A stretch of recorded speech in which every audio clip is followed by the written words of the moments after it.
পছন্দ করে, সবসময় বলে যেন আমি কেকের রেসিপি দেই। তো আপনারা যারা নিতে চান তারা কিন্তু এই কেকের রেসিপিটা দেখে শিখে রাখতে পারেন। আজকে এই কেকের ভিডিওতে আমি সব কিছু ডিটেলসে বলে দিব। তো চলুন রেসিপিটা শেয়ার করে দিচ্ছি। প্রথমে এখানে আমি 2টা ডিম নিয়েছি। ডিমটা কিন্তু রুম টেম্পারেচারে থাকতে হবে, ফ্রিজে থাকলে আগে থেকে নামিয়ে রাখতে হবে। তো এখন আমি একটা বিটার নিয়েছি। প্রথমে ডিমটা আমি একটু বিটারে 1 মিনিটের মতো এইভাবে করে বিট করে নিব। এতে করে কিন্তু ডিমটা একটু ফোমি হয়ে যাবে। যখন এরকম ফোমি হয়ে যাবে সেই পর্যায়ে আমি এখানে চিনি অ্যাড করব। চিনি এখানে দিয়েছি আমি 1 কাপের থেকে একটু কম। আর চিনিটা আপনারা কম বেশি বাড়িয়ে কমে দিতে পারবেন। যাদের চিনি কম পছন্দ তারা কিন্তু একটু চাইলে কম দিতে পারবেন, মানে 1/2 কাপ পরিমাণ। তো এখানে চিনিটা আমি 2বার করে দিয়েছি। দেখুন বিট করতে করতে কিন্তু চিনিটা একদম গলে গিয়ে সাদা হয়ে গিয়েছে। এটা কিন্তু আমি প্রায় 3 থেকে 4 মিনিট বিট করেছি, খুব বেশি বিট করতে হয় না। তারপরে কিন্তু এখানে আমি তেল দিয়ে দিয়েছি 1/2 কাপ পরিমাণ। তেলটা দেওয়ার পর 30 সেকেন্ডের মতো বিট করতে হবে, খুব বেশি সময় বিট করা যাবে না। এই তেলটাও কিন্তু বিট করে নেওয়া হয়ে গিয়েছে। এখন এখানে আমি শুকনা উপকরণগুলো দিয়ে দিব।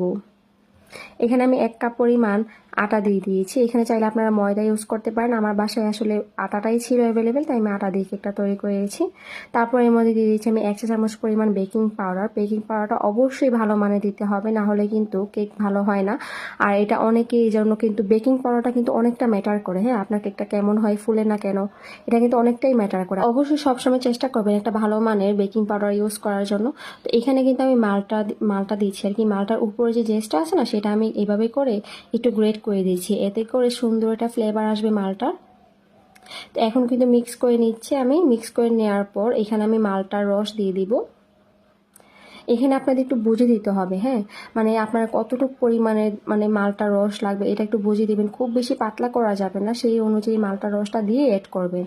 তো এখানে আমি মালটার রস দেওয়ার পর একটু লেবুর একটা ফালি দিয়েছি আর কি, যেন যে ডিমের গন্ধটা থাকে এটা যেন না থাকে। চাইলে আপনারা ভ্যানিলা এসেন্সও দিতে পারেন, কিন্তু আমার কাছে লেবুর রসটা দিলেই বেশ ভালো লাগে।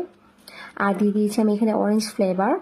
সব কিছু এখন একসাথে মিক্স করে নিয়েছি। দেখুন কেকের ব্যাটারটা ঠিক এরকম হবে। অনেকে বলেন কেক নাকি চুপসে যায়, এই চুপসে যাওয়াটা হয় কেকের ব্যাটারটা খুব বেশি পাতলা হয় আপনাদের, সেই জন্য আপনারা অবশ্যই এই জিনিসটা খেয়াল রাখবেন। কেকের ব্যাটারটা কিন্তু খুব পারফেক্টভাবে করতে হবে। এখানে আমি একটা কেকের বাটি নিয়েছি, সেখানে আমি তেল ব্রাশ করে কাগজ বিছিয়ে দিয়েছি, তার উপর আমি কেকের ব্যাটারটা দিয়ে দিয়েছি। এখানে আমি 5 থেকে 6 বার টেপ করে দিয়েছি যেন কোনো বাবলস না থাকে। আর এখানে যারা মানে কেকটা উপর দিকটা একটু যেমন বেকারি স্টাইল থাকে না, ফাঁকা হয়ে থাকে, সেরকম করতে চাইলে এখানে একটু পানি দিয়ে আপনারা হাত চুবিয়ে দিবেন, তাহলেই হয়ে যাবে। আর একটু দিয়ে দিচ্ছি আমি কাজু বাদাম কুচি। এখন কেকটা বানানোর পালা। এই জন্য একটা পাত্রে আমি নিয়েছি কাগজটা বেশি দেওয়ার কারণে কিন্তু সুন্দর একটা কালার আসবে কেকের উপরে।